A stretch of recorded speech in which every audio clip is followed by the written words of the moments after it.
नमस्कार साथियों, पिछली कहानी से आगे हम सुनते हैं आज चित्रग्रीव और हिरण्यक की मित्रता की कहानी।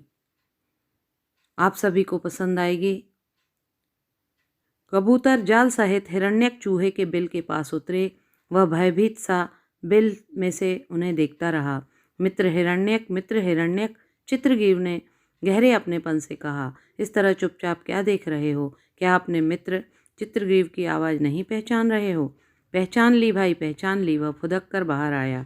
प्रसन्नता में डूबकर बोला, अरे वाह, आज तो क्या पश्चिम से सूरज निकला है कि तुम्हारे दर्शन हो गए भाई।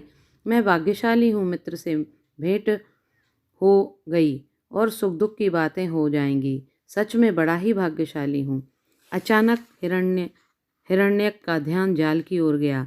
विस्मय से बोला, यह क्या है मित्र मेरे? यही तो मेरी प्रजा कबूतरों पर संकट है। प्रजा का संकट राजा का होता है। हमारा लालच कह लीजिए या हमारे पूर्व जन्म के कर्मों का फल मिला है।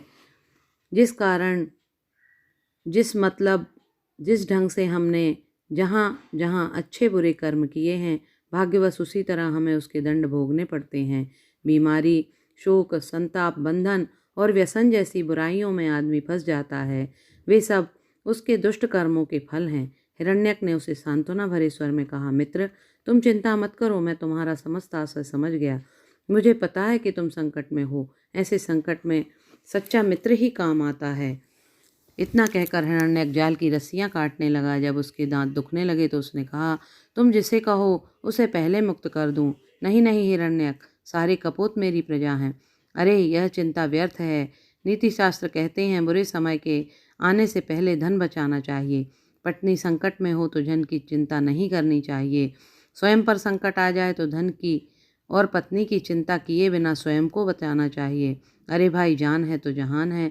धर्मार्थ कार्य शांति से तभी होंगे जब अपना जीवन होगा। जब प्राणी स्वयं समाप्त हो जाएगा तो दूसरों की रक्षा कैसे करेगा? पहले अपने प्राणों की रक्षा करो। प्राण है तभी तो दूसरे का त्राण करोगे। चित्रग्रीव बोला, बात तुम्हारी पते की है, मगर अपने स्वभाव के कारण दूसरों को कष्ट भी तो नहीं दे सकता। कहा है संपदा को तो लोग दूसरों की भलाई के लिए लगा देते हैं। जब प्राण और संपदा दोनों को ही जाना है तो सर्वश्रेष्ठ कार्य में क्यों नहीं लगाया जाए? एक कारण और भी है, हम सब सजातीय भी हैं। मैं राजा और ये प्रजा। मेरे सामने मेरी प्रजा बंधन में है तो मेरी क्या सार्थकता? एक और विशेष बात है, यह मेरी प्रायः आज्ञा मानते हैं और मुझसे कोई तनख्वाह नहीं लेते। मेरी जय जयकार करते हैं, गुणगान गाते हैं। मेरे राजा होने का अस्तित्व इनके द्वारा ही तो है। ये त्यागी हैं तो भला मैं इनकी रक्षा क्यों न करूं? मेरे मित्र, मांस, मलमूत्र और हड्डियों से बने इस नाशवान शरीर का मोह छोड़कर अपनी प्रजा की रक्षा करूंगा तो मेरी यश वृद्धि होगी। शरीर तो क्षणिक है, पल में नष्ट हो जाता है, पर गुणों की महिमा गरिमा संसार में अमर होती है। कबूतरों के राजा की बातें सुनकर हिरण्यक की आंखें खुल गईं। उसने उसकी प्रशंसा करते हुए कहा, तुम एक महान राजा और श्रेष्ठ पक्षी भी हो। तुम्हारे जैसे पक्षी को त्रिलोक में राज्य करना चाहिए। सुनो, अभी मेरी प्रजा आ रही है। मैं भी तो चूहों का राजा हूँ मित्र।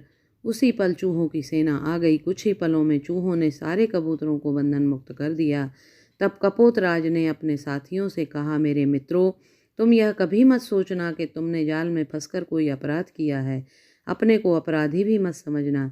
ऐसी भूल तो हर भूखा कर सकता है, क्योंकि भूख बहुत भयानक होती है। बाज 100 कोस से मांस को देख लेता है, पर सामने बिछे जाल को वह भी नहीं देख पाता। हम तो साधारण पक्षी हैं।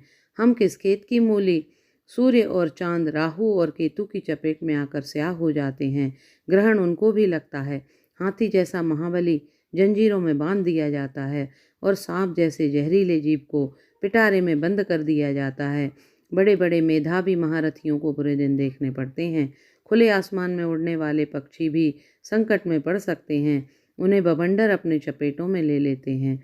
अनंत सागर में से मगरमच्छ व मछलियाँ पकड़ ली जाती हैं। मृत्यु अटल है, उसके शिकंजे में आना ही पड़ता है एक दिन। हिरण्यक ने सबको भोजन करके विदा किया। बहुत बहुत धन्यवाद साथियों। आपको कहानी पसंद आई हो तो मेरे चैनल को लाइक और सब्सक्राइब करें। बहुत बहुत धन्यवाद।